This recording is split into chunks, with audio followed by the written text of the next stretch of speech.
কোনো পাখি আজ মাঠে শস্য দানা তুলতে আসেনি। আমি আবার বেশি শস্য দানা বস্তায় তুলে ফেললাম না তো। থাক, বাকি শস্য দানাগুলো আমি আর বস্তায় না তুলি, অন্য পাখিরা এসে তারাও শস্য দানা তুলে নিয়ে যাবে।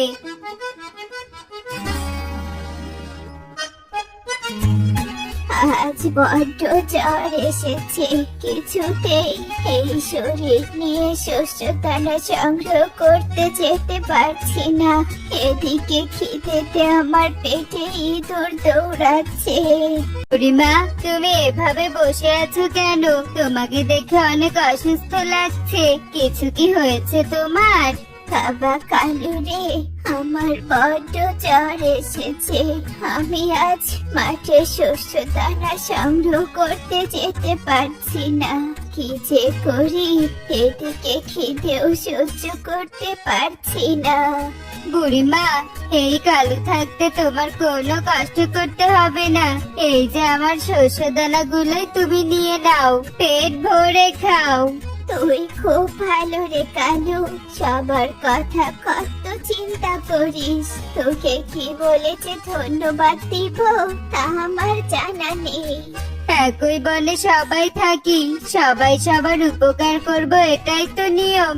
এই খালি ঝুড়িটা আমাকে দিয়ে দাও। এই খালি ঝুড়িতে করে আমি নিজের জন্য কিছু শস্য দানা সংগ্রহ করে বাড়িতে নিয়ে যাব। যা যা, নিয়ে যা।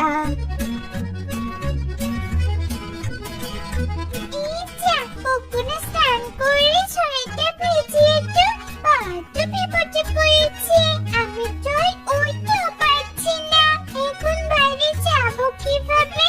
হেঁটে গেলে তো অনেক সময় লাগবে। কি করে এবার?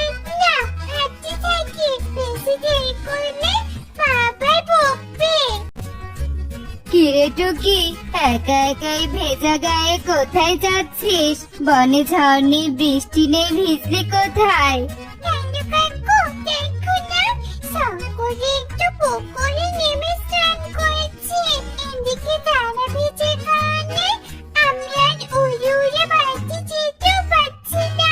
এদিকে একা বনের পথে হাঁটতে অনেক ভয় করছে। যদি কোনো শিকারি আমার সামনে এসে পড়ে। ভয় পাস না টুকি, তোর কালু কাকু আছে তো। হাই, এই ঝুড়িতে উঠে বস, আমি তোকে তোর বাড়িতে পৌঁছে দিচ্ছি। কি কালু, টুকিকে কোথা থেকে নিয়ে এলি? টুকি পুকুরে স্নান করে আর উড়ে বাড়ি আসতে পারছিল না, রাস্তায় একা হেঁটে আসছিল। আমি দেখে তাকে নিয়ে এসেছি। বলা তো যায় না রাস্তাঘাটে কোথায় কোন বিপদ হয়। বড্ড উপকার করেছিস রে কালু, টুকিকে দেখে নিয়ে এসেছিস। এই মেয়েটাকে নিয়ে আর পারি না। তোকে কি বলেছে ধন্যবাদ দিব রে কালু? আমি বলেছি আমি এমন কাজ কখনো করব না। টুকি, সব সময় মায়ের কথা শুনে চলবে। টুনি, এবার আমি আসি, তোর মেয়েকে দেখে রাখিস। আমাকে শস্য দানা সংগ্রহ করতে যেতে হবে। বাবা, বড্ড জল তেষ্টা পেয়েছে। যাই, নদীতে গিয়ে একটু জল খাই। বাঁচাও, বাঁচাও, আমি ভেসে গেলাম। নদীর জলে আমি ভেসে গেলাম, বাঁচাও। কি, আমি এখন বনে এলাম। এই বনটা তো আমি চিনতে পারছি না। যাক, ভালোই হয়েছে, জীবন বাঁচিয়ে অন্য বনে এসেছি। আগের বনে এত শিকার করেছি যে খাবারের অভাব দেখা দিয়েছিল। এবার এই বনে আমি আমার গায়ের শক্তি দিয়ে দখল করে নিব, আর ইচ্ছে মতো শিকার করব, আর পেট পুড়ে খাবো। আহ আহ আহ। হেইয়া হেইয়া হালুম,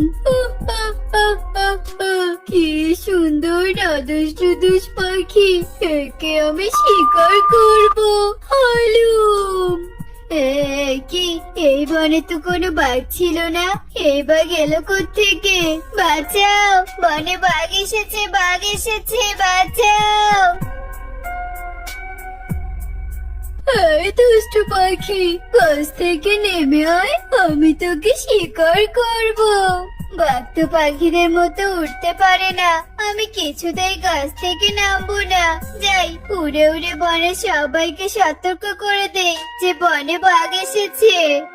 বনে বাঘ এসেছে, বাঘ এসেছে, সবাই সাবধানে থেকো, সাবধানে থেকো, সাবধান সাবধান। কি বলছিস টোনা, বনে বাঘ এসেছে? তবে তো আমরা মাটির নিচে নামতে পারবো না, বাঘ তো উঠতে পারে না। সব পাখিরা শুনে রাখো, কেউ ভুলেও মাটিতে নামবে না, নয়তো সেই বাঘ যখন তখন আমাদের উপর ঝাঁপিয়ে পড়তে পারে। হলো, তোরা সবাই কি বুদ্ধি করেছিস? মাটিতে নামবি না তাই না? কতদিন মাটিতে নামবে না? আমিও দেখবো। এই বন ছেড়ে আমি কোথাও যাব না। তোদের সবকটাকে আমি একটা একটা করে শিকার করবো। কোনো না কোনো প্রয়োজনে তো তোদের মাটিতে নেমে আসতেই হবে। না, আমরা কেউ মাটিতে নামবো না, আমরা গাছের রসালো ফল খেয়ে বেঁচে থাকবো, গাছের ডালের ঘরেই ঘুমাবো।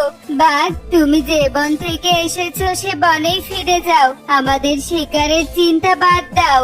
আমাদের এটা নিজেদের বন, শান্তি মতো এখানে থাকতে দাও। তোরা শান্তি মতো থাকলে আমার পেট শান্তি হবে কি করে?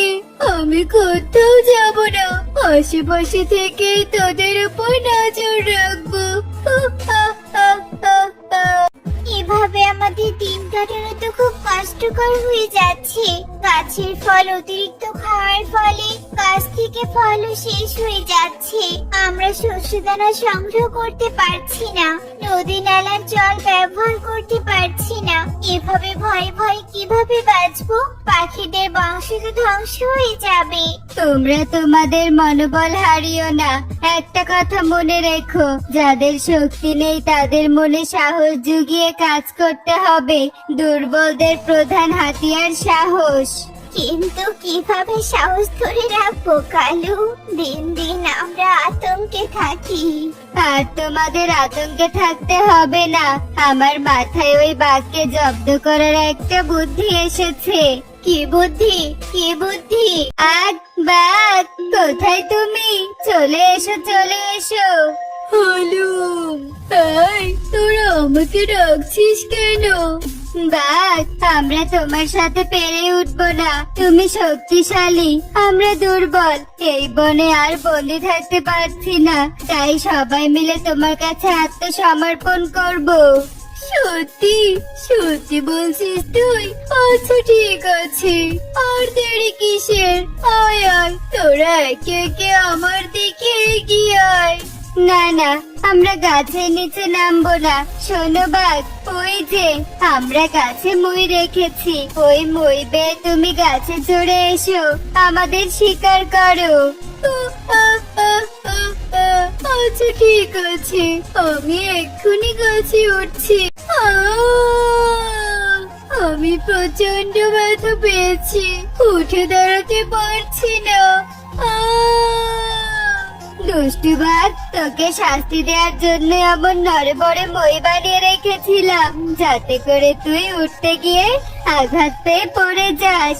তোরে আঘাতের চিকিৎসা আমরা কেউ করব না, এখানেই লোহার খাঁচা বানিয়ে তোকে বন্দি করে রাখবো। চলো সবাই লোহার খাঁচায় বাঘকে বন্দি করি। আমাকে ছেড়ে দাও, আমি আর তোমাদের শিকার করার কথা চিন্তা করব না। আমাকে ছেড়ে দাও, আমার ভুল হয়েছে। শত্রু কখনো বন্ধু হতে পারে না, তোর কথা আমরা বিশ্বাস করব না। থাক এখানে সারা জীবন বন্দি হয়ে। কালু, তোর বুদ্ধিতে আজ বাঘ ফাঁদে পড়েছে, আমরা সবাই বেঁচে গেছি। সত্যি তোর মতো উপকারী আর কেউ হয় না। সবার উপকার করাই তো আমার লক্ষ্য। যাও, আমাদের বিপদ কেটে গেছে, এবার যার যার কাজে চলে যাও।